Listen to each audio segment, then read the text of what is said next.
Hi guys, आज हम class 12 का एक बहुत इंपॉर्टेंट टॉपिक कवर करने जा रहे हैं जिसका नाम है इंक्रीजिंग एंड डिक्रीजिंग फंक्शन। जैसे ही यहां से क्लियर है कि increasing and decreasing function, increasing का मीन्स जैसे होता है बढ़ता हुआ, डिक्रीजिंग का मतलब होता है घटता हुआ। तो अब हम यहाँ देखो इस टॉपिक को पहले क्लियर करते हैं, इंक्रीजिंग एंड डिक्रीजिंग। तो इंक्रीजिंग जैसे यहाँ देखो ये हमारे पास एक फंक्शन है y equal to sine x और एक हमने यहाँ फंक्शन लिखा y इक्वल टू एक्स, और वैसे हमने एक फंक्शन और लिख लिया है यहाँ पे y equal to x square.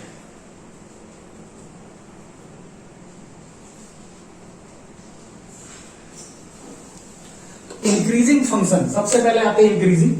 अगर हम एक इंक्रीजिंग फंक्शन की एक सिंपल सी बात करें तो इंक्रीजिंग का मतलब होता है कि अगर कहीं हम x की वैल्यू को बढ़ाते हैं और बदले में y भी बढ़ता हुआ मिले तो उसको हम बोलते हैं इंक्रीजिंग फंक्शन। इट मींस अगर हम मैथमेटिकल समझे कि अगर हमारे पास कोई एक फंक्शन है f(x) इक्वल टू, हमारे पास एक फंक्शन है y इक्वल टू f(x), अगर हमारे पास x1 ग्रेटर देन हो x2 से, तो इट मींस f(x1) अगर ग्रेटर देन हो f(x2) से, तो वो क्या होता है? इंक्रीजिंग फंक्शन होता है। वो क्या होता है? इंक्रीजिंग फंक्शन होता है। इट मींस समझेंगे जैसे y क्या है, ये y x पे ये f(x) का नोटेशन होता है। इट मींस जैसे हमने x1 x2 दो वैल्यू ली, उसमें x1 बड़ी है कैसे? x2 से। इट मींस जैसे यहाँ पे x1 है और यहाँ पे क्या है? x2 है। ये x2 है और ये क्या है? हमारे पास x1 है। और जब हम x1 x2 को हम रखते हैं, अगर हमें बड़ी वैल्यू रखने पे बड़ा वैल्यू मिलता है, छोटी वैल्यू रखने पे छोटी वैल्यू मिलती है, तो उसको हम कहते हैं बेटे इंक्रीजिंग। अगर उल्टा हो जाए कि जैसे क्या x1 तो हमने बढ़ाया, जैसे यहां पे देखो, जैसे यहां पे अगर हम दो पॉइंट पे डिस्कस करते हैं, यहां पे ये दो पॉइंट है x1 और x2, हम क्या देखेंगे? यहां पे x1 बड़ा है कहीं से? x2 से। और बदले में जब हम इसका वैल्यू निकालते हैं तो हम क्या देखते हैं कि फंक्शन की जो वैल्यू है, जैसे हमारे पास यहां पे आएगा f(x1) और यहां पे हम वैल्यू निकालते हैं f(x2), तो हम क्या पाएंगे? इसमें f(x2) बड़ा होगा किससे? f(x1) से। तो इसलिए ये फंक्शन देखो, यहां पे देखो, ये क्या है? डिक्रीज है। इट मींस क्या है? पहले मैथमेटिकल की सिंपल लैंग्वेज में समझ लेंगे। अगर कोई एक फंक्शन है, अगर उसमें हम कोई वैल्यू रखते हैं x1 और x2, दो वैल्यू लेते हैं जिसमें x1 बड़ा हो x2 से, अगर f(x1) भी बड़ा आता है f(x2) से, तो कैसा होता है? Increasing function. और अगर x1 बड़ा है x2 से परंतु f(x2) बड़ा आता है f(x1) से, तो वो कैसा फंक्शन होता है? डिक्रीजिंग फंक्शन होता है। तो ये तो एक सिंपल लैंग्वेज में समझने वाली बात होगी। इट मींस अगर फंक्शन में हम वैल्यू बड़ी रखते हैं और बदले में बड़ी वैल्यू आती है, तो कैसा होता है? वो इंक्रीजिंग होता है। लेकिन यहां पे हम जो इंक्रीजिंग एंड डिक्रीजिंग फंक्शन पढ़ेंगे, ये हम डिफरेंशिएशन के मेथड से पढ़ेंगे। और डिफरेंशिएशन के मेथड से समझने से पहले हम ये देखो, तीन ग्राफ हमने यहाँ पे नोट किए हैं।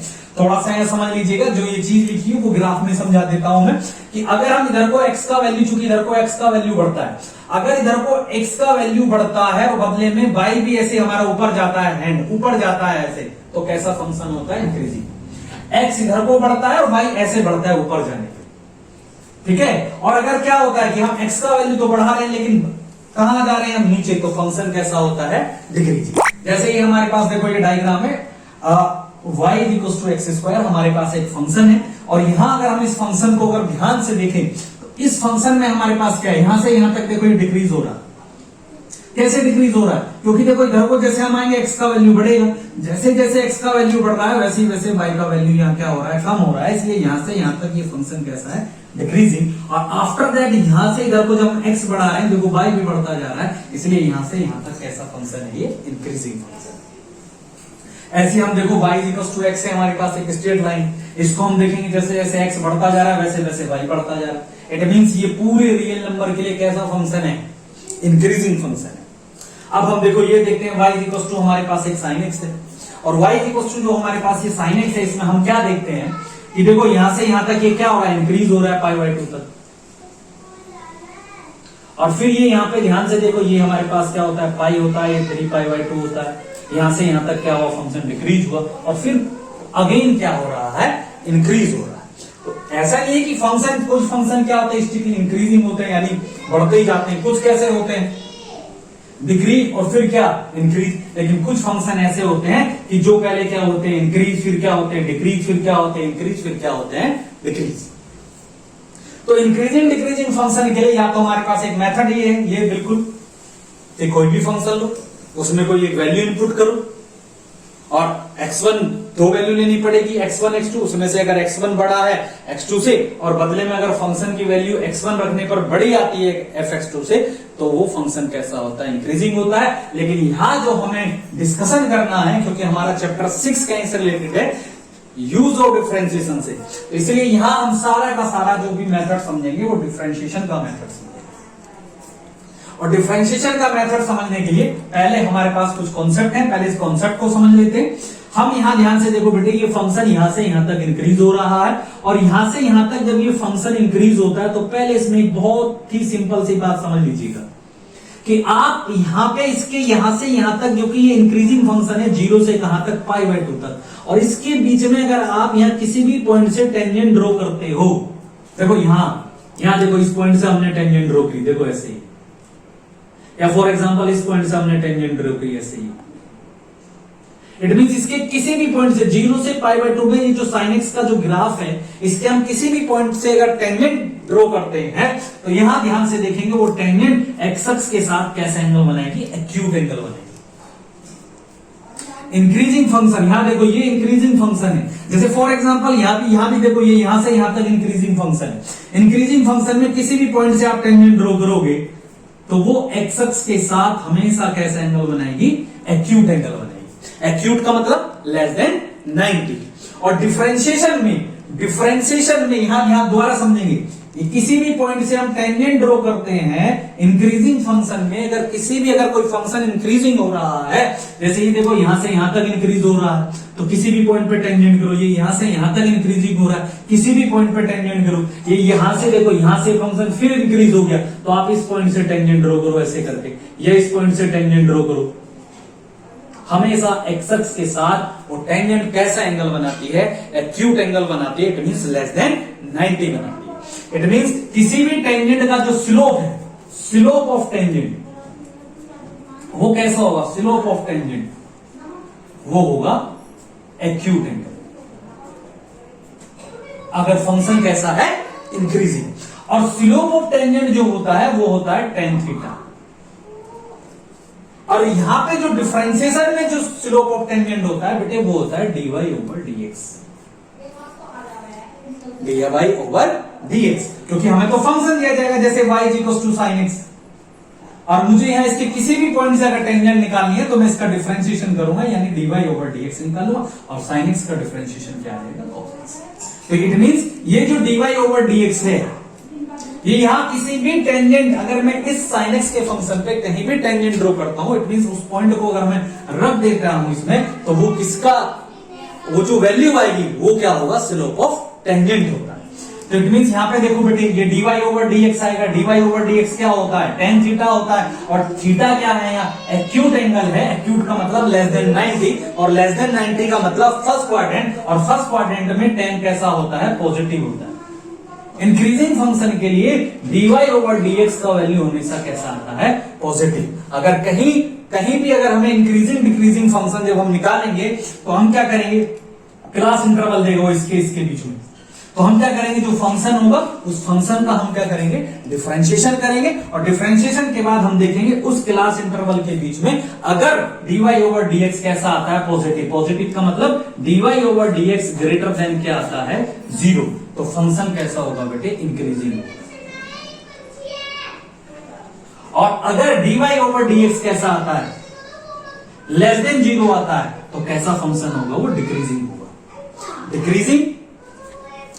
डिक्रीजिंग के लिए dy/dx कैसा होता है, less than 0, dy/dx greater than अगर 0 है तो फंक्शन कैसा होता है, इंक्रीजिंग फंक्शन होता है। देखो बेटे, ये तो याद करने वाली बात होती है, बहुत से बच्चे क्या करते हैं, उसको डायरेक्ट हम याद करवा देंगे, क्योंकि इससे पहले चैप्टर में हम डिफरेंशिएशन करना सीख ही जाते हैं। डिफरेंशिएशन चूंकि आसान होता है, dy/dx, लेकिन यहां जो मेन चीज है, टॉपिक जो समझने वाला है वो ये है कि आखिर dy/dx जब ग्रेटर देन 0 होता है तो इंक्रीजिंग ही क्यों होता है।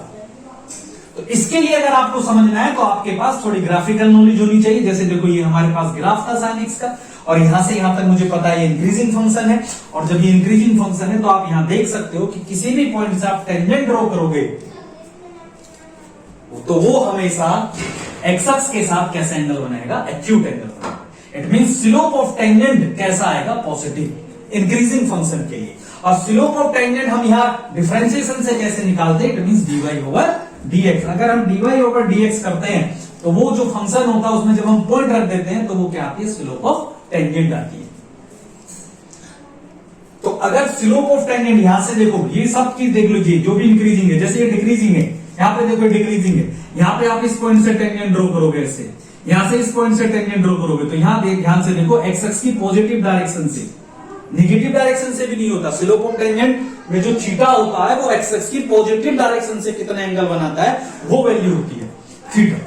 तो यहां हम देखेंगे कैसा एंगल बनाएगा, ऑब्ट्यूस एंगल बनाएगा। ऑब्ट्यूस का मतलब सेकंड क्वाड्रेंट, और सेकंड क्वाड्रेंट में tan का होता है, माइनस का होता है। इट मींस डिक्रीजिंग फंक्शन पे, यहां देखो ये सब डिक्रीजिंग है, यहां से ये देखो डिक्रीजिंग है, स्लोप ऑफ टेंजेंट यहां भी देखोगे ऐसे करके आएगा। तो स्लोप ऑफ टेंजेंट हमेशा कैसा आएगा, ऑब्ट्यूस एंगल। थीटा कैसा आएगा, ऑब्ट्यूस एंगल आएगा। और जब ऑब्ट्यूस एंगल आएगा तो इट मींस tan थीटा का वैल्यू कैसा होगा, नेगेटिव होगा। और tan थीटा का वैल्यू नेगेटिव का मतलब है लेस देन जीरो, और लेस देन जीरो का मतलब है dy over dx। Slope of tangent, slope of tangent को tan थीटा क्या होता है, dy ओवर dx। मैं समझता हूं कि ये जो मैंने अभी आपको एक्सप्लेनेशन दिया है ये आपको समझ में आएगा। और इसके बाद ध्यान से देखेंगे, इसके बाद हम एनसीईआरटी के क्वेश्चन करेंगे। एनसीईआरटी के क्वेश्चन हम 1 बाय 1 लेंगे। यहां पे दोबारा समझेंगे, इसको समझने के लिए बेटे हमें ग्राफिकल नॉलेज बहुत जरूरी है। हाँ, अगर फॉर एग्जांपल अगर हमें केवल क्वेश्चन कैसे करना है, केवल हमें क्वेश्चन करना है, उसे हमें कोई मतलब नहीं है, हमें केवल क्वेश्चन को मैथमेटिकल सॉल्व करना है, तो सीधा सा बात है, पढ़ा दिया जाएगा कि ये y इज इक्वल टू क्या है, sin x है। हम इसका डिफरेंशिएशन कर लेंगे, dy ओवर dx आ जाएगा। और फिर हम उस क्लास इंटरवल में देख लेंगे, लेस देन जीरो आया तो कैसा हो गया, डिक्रीजिंग फंक्शन। और अगर dy over dx greater than आया तो कैसा हो गया, इंक्रीजिंग फंक्शन। लेकिन हाँ, अगर हमें ये समझना है कि लेस देन पे ही क्यों डिक्रीजिंग है, ग्रेटर देन पे क्यों इंक्रीजिंग है, तो ये आप यहां इस ग्राफ से समझ सकते हैं। ग्राफ से हमें बेनिफिट ये होता है कि हमारा क्वेश्चन तो होता ही है, इट मींस ये क्वेश्चन हमें विजुअली भी दिखता है कि देखो ये कैसे इंक्रीज हो रहा है एंड आफ्टर दैट कैसे डिक्रीज हो रहा है। मैं समझता हूं कि शायद ये एक्सप्लेनेशन आपको समझ आया होगा, और अगर समझ आया हो तो वीडियो को जरूर लाइक करेंगे और शेयर करेंगे, और हमारे चैनल को भी सब्सक्राइब करेंगे। और इसके बाद हम एनसीईआरटी का वीडियो बनाएंगे, एनसीईआरटी का फिर हम वीडियो बनाएंगे जो एनसीईआरटी सॉल्यूशन है उसको 1 बाय 1 सोल्व करेंगे।